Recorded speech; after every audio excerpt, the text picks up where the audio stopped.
Well, hello everyone. As you can see, you have Hershey's milk chocolate chips. Those yummy morsels. I ate about half a bag by themselves and decided I better get to making some cookies because I can't just eat the bag without having cookies. So that's what I'm doing, and I'm also doing a voiceover to that video because I talked way too much, way too long. I think I dwindled down a 25-minute video to about 14 minutes. There I am, talking about such and such and such. I have no idea. You don't even know either. But I put that mixing bowl that you see on the KitchenAid in the freezer for a good 10 minutes. So that way, when my recipe was done, the mixture would not be ooey gooey. I already have 1 cup, 2 sticks of butter, not margarine, in the mixing bowl. That is 3/4 cup brown sugar, 3/4 cup granulated sugar. And at some point you're going to get a paddle attachment or beaters and mix that up till it's creamy smooth. So it kind of looks like peanut butter. You're going to add in a little bit of vanilla. I forgot how much the recipe calls for, maybe no more than a teaspoon and a half. I'm just talking. Sorry. I have morning voice here.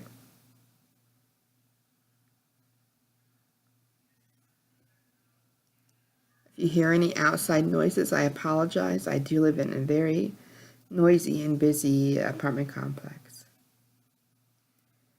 Okay. That is starting to look good. Going back to look at the recipe, see what else I have to put in there. I'm going to put 2 eggs.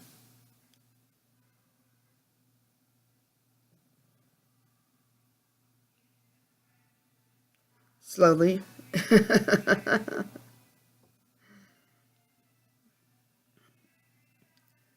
Put that back down and beat it till it's really nice and smooth. Here I'm talking about how much flour the recipe calls for, 2 1/4 cups. I always use a good extra half a cup of flour because it makes my cookies stand up. Sometimes people complain about greasy cookies or the edges.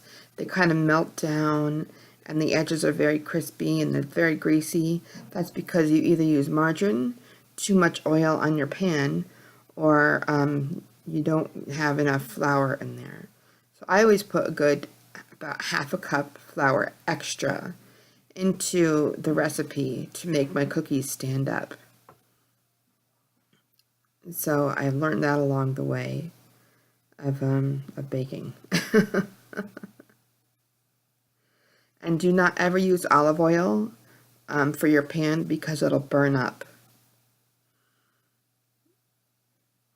So yeah.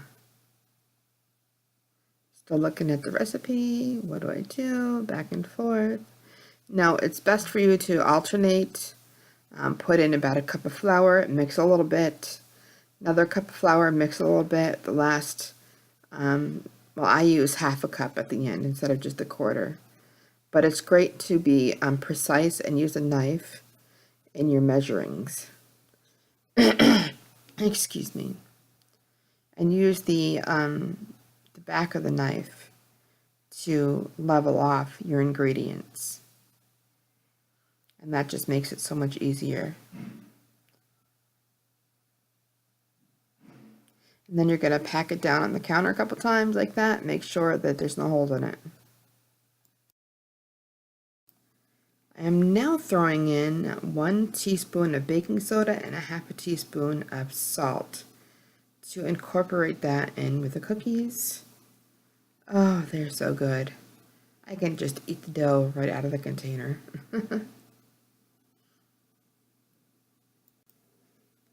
So I am slowly adding the flour bit by bit, I think in 2 to 3 different sections. That way it does not overpower the recipe. Alright, so mix that bad boy up. And after that's mixed really well, You can tell it's a great recipe if it's still hanging off the paddle when you're done with it, like right now. See? You can tell that's a really, really good. So I'm going to get all that stuff off the paddle. I'm going to add my chips. For a second, I took a little bit of cookie dough out because I didn't think I was going to have enough chips to go through. And then I added it back in. So that's what you see with the second bowl in a minute. Here is the best part. Oh, glorious, glorious chocolate chips everywhere. Oh yes, it would have been better if it was a whole batch or at least 3/4, but those things came out really, really, really well. Oh, one stuck.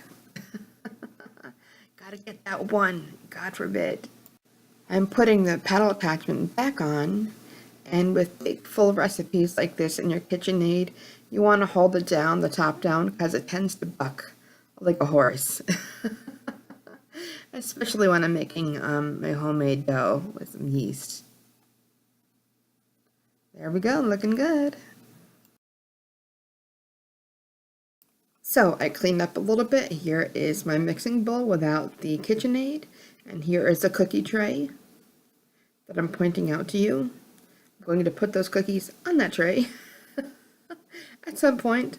I don't use parchment paper. I do use the butter flavored Crisco, which I'm going to show you in a couple minutes. There we go. A few seconds. You can put much on there, but then you're going to fold the paper over and take a little bit off when you're done.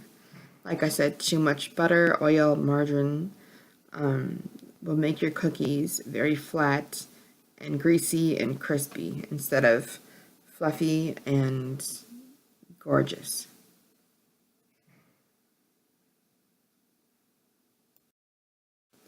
Here's where people differ from me. I have learned over the years to take a big, huge soup spoon and grab a whole bunch at one time. That way I don't take a teaspoon, roll them in my hands, and put them down. You don't have to do that anymore. That's like the old style of doing things. If you want to make more work for yourself, go ahead. But I just take a big, huge soup spoon, dunk it in there, and you might get 4 to 5 medium-sized cookies off of that one spoon. And you don't even have to roll it in your hands. You can just form it in your hand to kind of like a ball, like in the video, and that's all there is to it. It is so much easier doing it this way. After I found this way, I use little gadgets and other stuff, and this is just the quickest and easiest way. And if you have kids running around, you're going doing a party or a picnic or Sunday dinner, you don't have time to do all that stuff. So this is just so much more quick and easy. That's a little bit much. Oh my gosh. So yeah, I got those. Just a tip, if you're gonna ever go get bakeware, Macy's Black Friday. Usually Black Friday starts now on Tuesday. But yeah, every great thing that I have, I've gotten from Macy's on a Black Friday sale. So I think I got 2 of those pants for like $5.99, $6.99 each instead of $12 or $13. So I'm going to put those at a 350 oven between 8 to 11 minutes and just see how that works out. My oven is very hot and it cooks fast, so yep. I only baked 12 cookies yesterday, so if you don't have any little grubby hands sticking their fingers in there during the night, you can ensure that that's going to be safe with plastic wrap on. Just the next day, make sure you take it out 20 minutes before you're going to bake them, and that should be good. But if you have little sticky fingers in your house, you should probably cook all your cookies or bake all your cookies at once. That way there'll be cookie dough left the next day. So yep, on to seeing what the cookies look like. Yay! They're done. Okay, so just out of the oven, they cook for about maybe 10 minutes, and they're nice and lifted up. They're not flat, they're not crispy on the edges, they're nice and golden brown. Now, the reason why when I open the cookie in a minute, it doesn't melt because I was only half a bag of chocolate chips. If there was a whole bag, the chocolate chips would be just too many, that it would just be all melty. And that was what I was looking for, but it didn't happen. And now I'm going to taste this gorgeous cookie.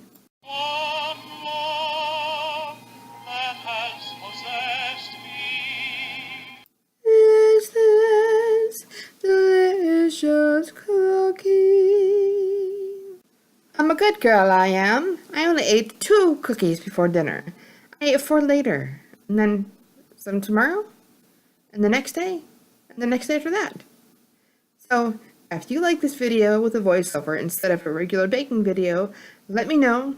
The only thing left for you to do is go bake some cookies. Go, scat, get out of here. Thanks for watching, guys. Bye.